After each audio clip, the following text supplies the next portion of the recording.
Hello, everyone, and welcome back to my YouTube channel. We're going to start a new series totally dedicated for macroeconomics. And this will be based on the textbook Introductory Macroeconomics by NCERT, especially recommended for students of class 12 in CBSE. And so without wasting much time, let's begin the first video of this series, an introduction to macroeconomics. Where do we start? Why should we study microeconomics? That is the question which probably every student will be having in their mind. Now, to understand this, we should understand the initial theory of economics was in a microeconomic perspective. What is microeconomics? Microeconomics is nothing but studying an economy from an individual's perspective. For example, if I'm a consumer, I think about the economy only from my perspective, my shopping list, my grocery list, my salary, and my job. I'm only worried about myself and I don't care about the other. That is what microeconomic perspective is in very simple terms. The problem here is in an economy, when you think only from a microeconomic perspective, it is absolutely harmful. And why is it absolutely harmful? Let's try to understand this in the further chapters. But just to give you a small detailed demo of what exactly happens when you think from a microeconomic perspective, it results in an economic depression. History is a huge teacher, and history has always taught us about human mistakes and how humans have overcome their mistakes. So one of the huge mistakes in economics which happened due to our microeconomic perspective or individual perspective was the Great Economic Depression of 1929, which happened all around USA and Europe and also affected many parts of the world indirectly. What do I mean? We'll try to understand it. So, in microeconomics, probably in class 11th, which I'll be releasing later, we can see that every consumer aims at maximum satisfaction, and this maximum satisfaction has to happen within their budget. In simple terms, I have a certain amount of money and my aim is to attain the maximum amount of products within that limited budget. I definitely will be unhappy if the budget exceeds. That's simple psychology, and that is called as consumer behavior. So a consumer will always aim at getting maximum amount of products within the minimum budget. On the other hand, if you are a seller, if you are a producer will always aim at maximization of profit. This means the producer will want to sell a high volume of goods, and at every single sales, he wants to have the highest amount of profit that he can possibly get. So if you see these two different views, a consumer with very less money would want maximum satisfaction, and a producer with the number of sales would want maximized profit. And from microeconomic perspective, there are various economists. I would like to quote J.B. Say, who says that supply creates its own demand, which means a producer should not worry about the economy. He should concentrate on increasing his supplies. If he is capable in increasing his supplies at a very high volume or a high quantity, automatically he will gain a lot of profit. That is what a microeconomist, that is J.B. Say, says. So what happens when people think in this fashion? When people think in this fashion, the demand for products would become very, very low. What I say that it means that every consumer would want to buy only within one's budget, and so the demand for products automatically is reduced. On the other hand, every producer would want to increase one's sales, and every producer would want to increase one's profit. So they are continuously producing more and more goods. So the supply becomes high. So when the demand is low because of the consumer's microeconomic perspective, and the supply is high because of the producer's microeconomic perspective, the result is that goods get stockpiled. If at all the products are outside the budget of a consumer, it will cause huge problems because the goods will not be sold. They will be stuck in the warehouse, they will be stuck in the shops, and they will be stockpiled with the producer.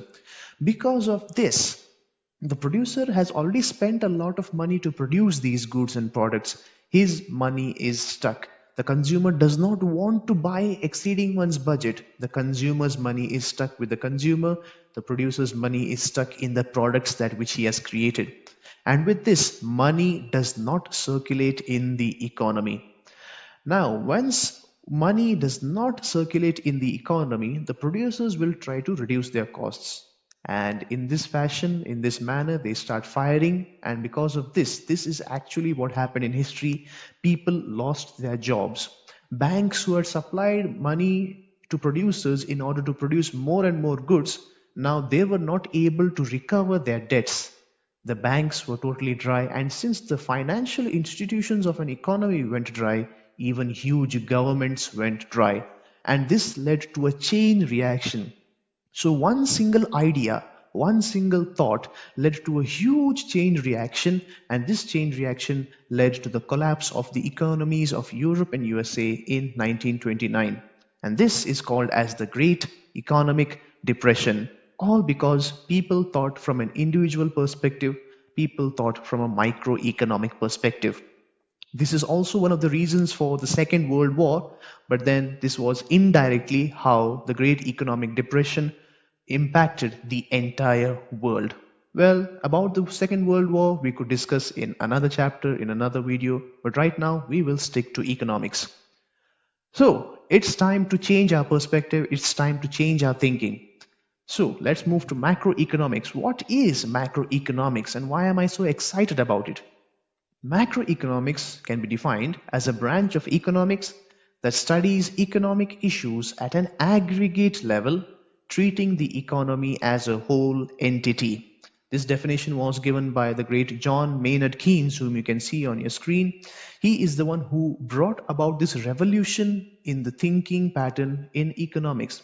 Stop thinking from an individual perspective. Think about the entire nation. Think about the entire country. Think about the entire economy. Do not concentrate only on your individual satisfaction or individual profit. Think about the bigger picture. According to Keynes and his Keynesian economics, he brought about a revolution, and this theory was presented in his book in 1936. The name of the book is The Theory of General Employment, Interest and Money. And in this, he explains that the microeconomic view is harmful. He even predicted about the Great Economic Depression, and that is exactly what happened in 1929. And his book brings out the reasons what contributed to the Great Economic Depression, and he finally also brings about a solution. His solution is that aggregate demand and aggregate supply matters. It is not the demand of a single consumer or the supply of a single producer that matters. It is the demand of the entire economy and its citizens. At the same time, it is the supply of the entire producers and its citizens in an economy. That is which matters. So it's not about individual, it's about the entire country, nation and economy.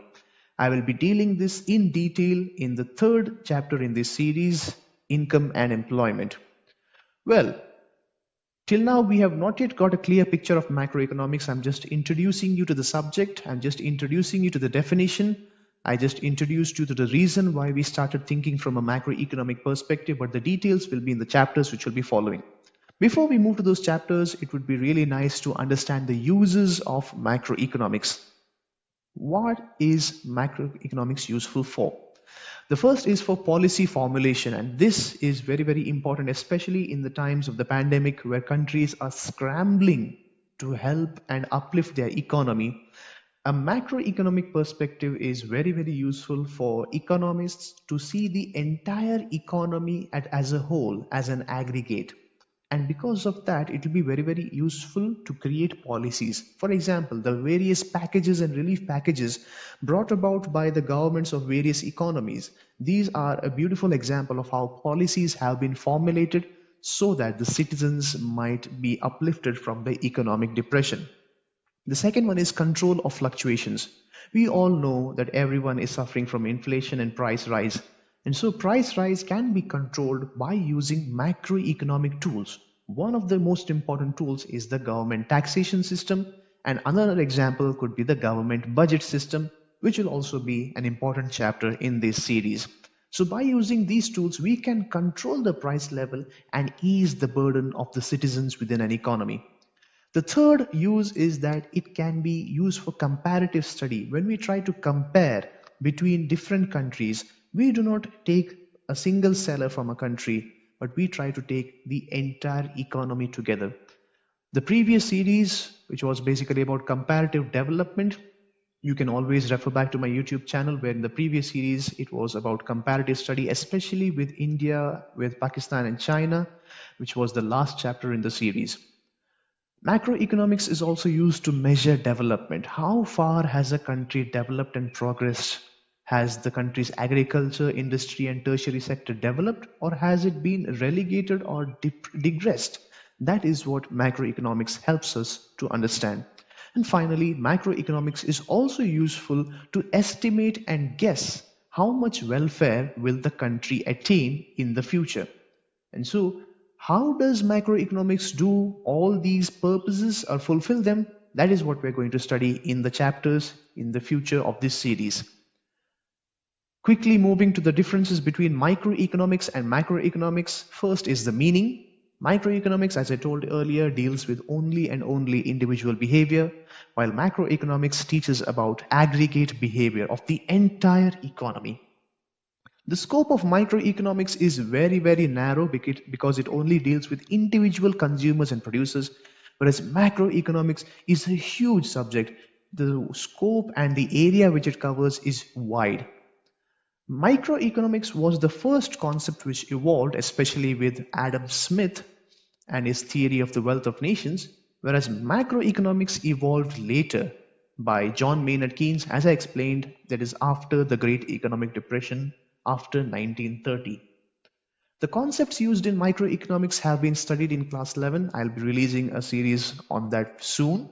And the concepts we study are basically demand, supply, and market. Whereas in macroeconomics, we study about concepts such as aggregate demand, aggregate supply, income, and employment of the entire economy. That is what we're going to study in the future.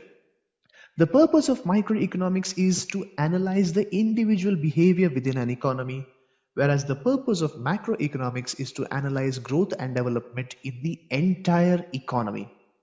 Some of the tools used in microeconomics are the theory of demand and supply, and some of the theories used in macroeconomics, or the tools, they are the theory of income and employment and government budget, which I'll be dealing later. Finally, to understand or just slowly ease you into the entire economy, we are no more thinking about an individual consumer or an individual producer. We have four major components of an economy. The first is household, or the collection of all consumers. The second one is firms, or the collection of all producers. The third is the government, which manages both households and firms. And the fourth is the foreign sector, where economies relate with each other. One economy transacting or trading with another economy. And so you can see there in the diagram, which I'll be explaining in the next chapter in detail. So this is just for you to have a look. This is basically how the economy works. The households provide goods to the firms provide products to the households, the government helps both the households and firms give taxes to the government, and the households and firms import from the rest of the world, they export to the rest of the world, and all financial transactions are taken care by financial institutions. This was just a quick summary, nothing to worry about if you did not understand. I will be explaining this diagram in detail in the next chapter, especially when we're dealing about national income.